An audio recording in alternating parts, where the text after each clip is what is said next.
Bonjour à tous, nous sommes aujourd'hui à Sens pour le procès de la honte au tribunal de Sens pour moi, Sylvie Effinger.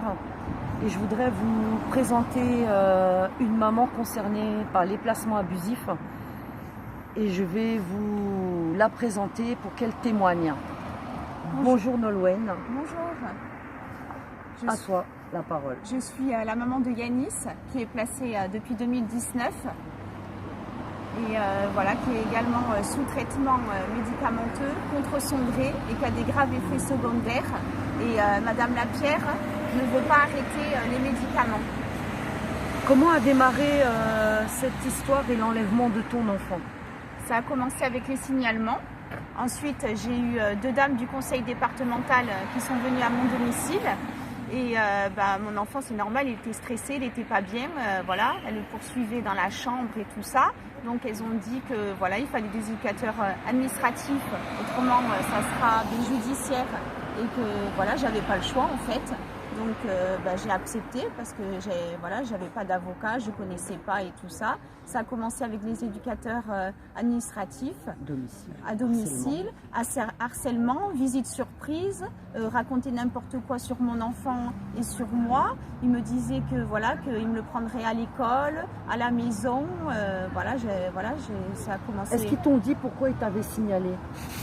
Non, voilà. Donc il n'y avait pas de motif pour qu'on te signale. Voilà. Tu n'étais pas une maman alcoolique, maltraitante, tu prenais bien soin de ton enfant. Tout à fait. Suivi médical, suivi scolaire, tu étais autour de ton enfant. Tout à fait. Donc suite à ce harcèlement des services sociaux, qu'est-ce qui s'est passé ensuite? Et ensuite, ça a commencé, comme je dis, j'ai déposé Yanis au conseil départemental parce que pour moi, j'avais pas le choix. Et Yanis, ça aurait été très très dur avec la police, qu'ils le prennent à l'école. Donc j'ai déposé au conseil départemental et ensuite il a été placé dans un foyer. Voilà. Le même foyer que Leroy, à Sens. Et là, il y a une éducatrice qui a balancé Yanis sur le lit dans sa chambre. Il n'y avait personne qui a vu. L'a griffé, étranglé, malmené. J'en ai fait part à Madame Marco. Voilà. Chef de service du foyer. Elle a convoqué cette éducatrice. Elle a nié en bloc ce qu'elle avait fait à mon enfant. Et elle a été, elle leur échangé directement de foyer. Voilà. Et dans ce foyer, il a été malmené, victimisé. Combien de temps il est resté dans ce foyer? 1 an et demi. Est-ce que tu as pu porter plainte pour les agressions sur ton enfant? Non, parce que Madame Marco m'a dit ça, non, il ne faut pas porter plainte, on va enlever l'éducatrice en question. Alors, suite à ce placement dans ce foyer, ton enfant a été déplacé. Voilà. Qu'est-ce qui s'est passé ensuite pour Yanis?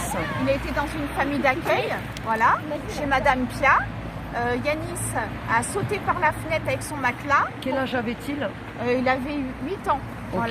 Voilà. Et du coup, pour venir nous rejoindre, sa famille. Donc il a fugué pour aller voir sa maman. Voilà, il voulait rejoindre sa famille. Un cycliste l'a vu, c'était la nuit. Donc il a appelé la police. Et du coup, la famille d'accueil est venue le chercher. Et Yanis a été tapé. Voilà, elle a perdu son sang-froid. J'ai su ça le lendemain avec l'éducatrice, Madame Cellier du conseil départemental. Elle a perdu son sang-froid et elle a tapé Yanis. Donc tu as pu porter plainte? Oui, j'ai porté plainte contre Madame Pia. Une honte. Elle a eu juste un rappel à la loi. Et pendant le jugement, elle est venue et Yanis est reparti chez cette famille d'accueil. Voilà. La famille d'accueil maltraite l'enfant. La maman porte plainte, la famille d'accueil conserve l'enfant, elle a juste un rappel à la loi. Et aujourd'hui, cette famille d'accueil a toujours son agrément. Le département ne lui a pas retiré son agrément. Que s'est-il passé ensuite? Donc Yanis est retourné chez cette famille d'accueil. Ensuite, il a changé, il est parti dans le 77. Donc ils l'ont mis où? Dans le 77, dans le département 77. Un foyer. Dans une famille d'accueil Encore une famille. Et cette famille d'accueil était très fatiguée psychologiquement et moralement avec mon enfant. Mais on va où en fait? Oui, parce que c'est son travail, la famille d'accueil. Elle a un agrément, elle est formée pour accueillir des enfants. Et des enfants arrachés, ils sont perturbés, ils sont traumatisés parce que c'est violent, un enlèvement d'enfant. Enfin, quand on enlève un enfant à sa maman. Donc forcément, l'enfant, il est en souffrance.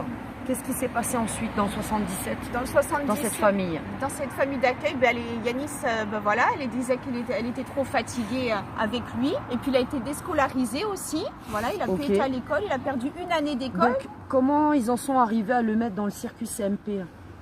C'est avec le conseil départemental, voilà. Moi j'ai pris, j'ai pris des rendez-vous à Paris pour qu'il soit consulté par un pédopsychiatre. Ils t'ont empêché. Voilà, j'ai toutes les preuves. Ils veulent pas, comme ils empêchent la maman de faire un suivi en libéral. C'est systématiquement un CMP et des médecins qu'on impose. Alors qu'elle a l'autorité parentale, elle doit pouvoir décider du choix du médecin pour suivre son enfant. Est-ce que ton enfant avait des soucis psychiatriques ou des troubles avant cet enlèvement de 2019? Non, pas de troubles connus. Donc on voit bien que c'est le placement qui a créé cette souffrance, ces troubles de comportement, les violences, les déplacements entre les foyers, les familles d'accueil. Comment il est Yanis aujourd'hui? Là Yanis, voilà, il est sous Risperdal, il est drogué, il a des palpitations au cœur, il est très fatigué, il perd la mémoire, mal au ventre, crampes dans le ventre, voilà, il transpire avec des boutons. Tout ça, bien entendu, t'en fais part aux médecins et au département et aux juges. Voilà. Qu'est-ce qu'ils font? Rien du tout. Donc ils continuent à te forcer à médiquer l'enfant. Voilà.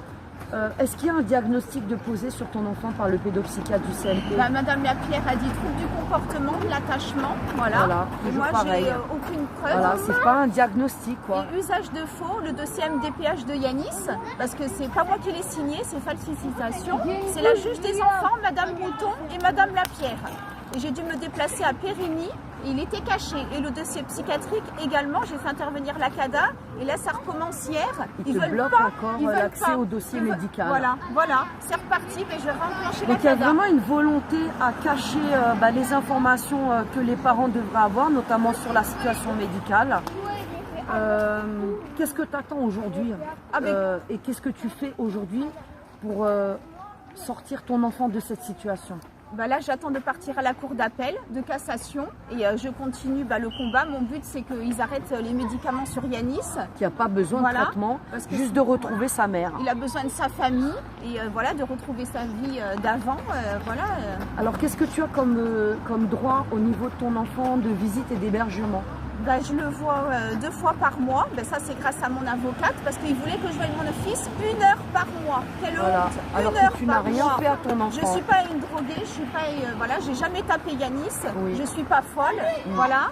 Donc moi, c'est inadmissible. Donc ils veulent te refaire faire une expertise psychiatrique, n'est-ce pas? J'en ai fait une. Ils ont dit que j'étais immature, que j'avais un trouble de la personnalité. Une fausse expertise, comme dans mon dossier. À l'hôpital psychiatrique. Donc je vais faire une autre expertise psychiatrique. En privé. Voilà, en privé, que moi je choisis. Voilà. Ils veulent que Yanis fasse une expertise psychiatrique avec Monsieur Sotro.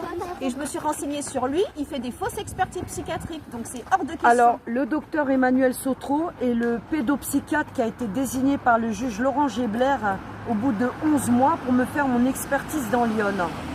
Donc là, on retrouve encore ce docteur Sotro de Auxerre.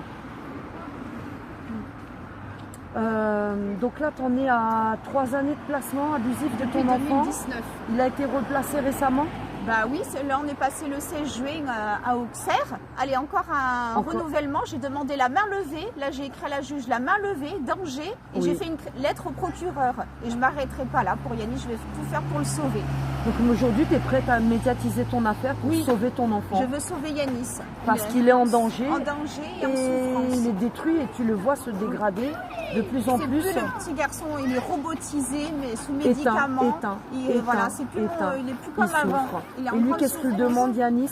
Yanis, il demande à rentrer, ça fait plusieurs fois, de venir dormir à la maison, de ne pas prendre de médicaments. Il a dit, j'en peux plus, maman, de grossir, je me reconnais plus, je ne suis pas bien du tout. Quel âge a-t-il? 9 ans et demi, il va avoir 10 ans le 10 octobre. Vous vous rendez compte? Voilà les gens, donc à Sens, comme dans toutes les autres régions de France, il y a beaucoup d'enfants placés abusivement. Moi je le découvre, ça fait 2 ans que je suis dans le département. Et comment j'ai rencontré Nolwenn, elle m'a reconnue. Et puis elle est venue vers moi et puis j'ai pris ce temps d'échanger avec elle. Et aujourd'hui elle est décidée à se battre. Donc on espère qu'il y aura de plus en plus de parents qui vont dénoncer et qui vont médiatiser leurs affaires parce que le silence c'est plus possible. On est face à un trafic d'enfants et de la destruction d'enfants et on ne peut plus laisser ces faux professionnels venir nous enlever nos enfants et nous faire la morale sur comment on doit les élever, comment on doit les éduquer. Ils les médiquent, ils les détruisent, ça suffit quoi, les placements d'enfants abusifs. Relayez cette vidéo et puis bien j'espère qu'il y aura du monde au procès de 13h30.